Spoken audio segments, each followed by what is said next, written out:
sabes cuánto lo padezco.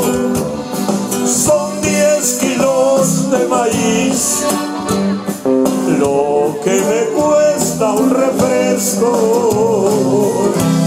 Vendo yugo, yunga y arado, una hacha, un machete y un asadón ya desgastado. Los bueyes no, compadre. ¿Y sabe por qué los bueyes no?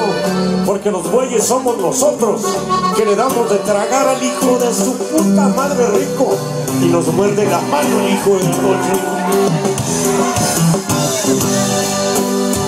Un hermano dice al otro, clava un letrero en la puerta en donde puedan leer lo que ponemos de oferta, que ya queremos vender barata nuestra herramienta.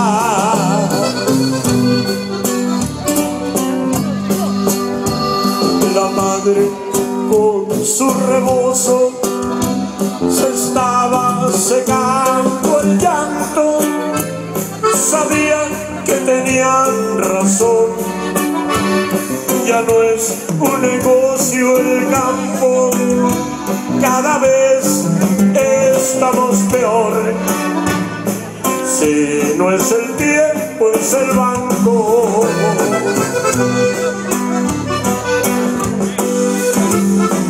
Hijos, les voy a pedir, si se van al extranjero, que no se olviden de mí y no me manden dinero.